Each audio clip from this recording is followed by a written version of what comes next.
या ठिकाणी महाराष्ट्रातल्या कोविड काळामध्ये जीवाची बाजी लावून काम करणाऱ्या आशा आणि गटप्रवर्तक या ठिकाणी आहेत। ऑक्टोबर आणि नोव्हेंबरमध्ये माननीय आरोग्यमंत्री तानाजी सावंत आणि माननीय मुख्यमंत्री एकनाथजी शिंदे यांनी घोषणा केली होती आशा ताईंना 7,000 रुपये वाढ आणि गटप्रवर्तक ताईंना 10,000 रुपये शिवाय दिवाळी बोनस 2,000 रुपये देण्यात येईल। परंतु आता आपल्याला माहित आहे त्यांनी 1 महिन्याचा वेळ शासन निर्णय काढण्यासाठी मागितलेला होता।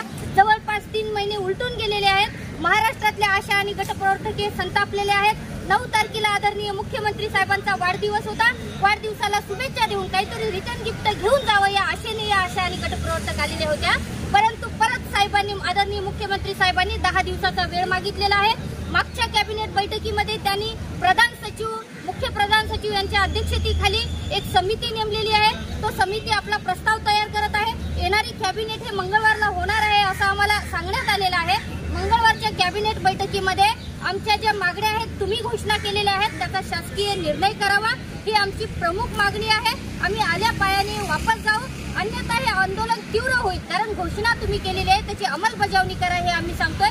महाराष्ट्रातल्या हजारोच्या संख्येने आशा आणि गटप्रवर्तक या आझाद मैदानाला बसलेले आहेत। मला या ठिकाणी नमूद करावं असं वाटतं की सत्तेत असणारा एकही मंत्री किंवा आमदार खासदार या ठिकाणी आलेला नाहीयेत। कारण महाराष्ट्रातल्या महिला हा देश महिलांचा आहे। पुरोगामी महाराष्ट्रामध्ये महिलांचा सन्मान केला जातो। देशामध्ये बेटी बचाओ बेटी पढाओचा नारा दिला जातो। परंतु आज देशातली बेटी जर रस्त्यावर राहत असेल आणि तिच्याकडे दुर्लक्ष केल्या जात असेल तर हे महाराष्ट्राचं आणि देशाचं दुर्दैव म्हणावं लागेल या ठिकाणी नमूद करतोय। आणि आपल्या चॅनलच्या माध्यमातून मी विनंती करतोय येणाऱ्या मंत्रिमंडळ बैठकीमध्ये आपण शासन निर्णय द्यावा, आम्ही तुमचं स्वागत करू एवढीच या ठिकाणी मुख्य मागणी आहे। थँक्यू।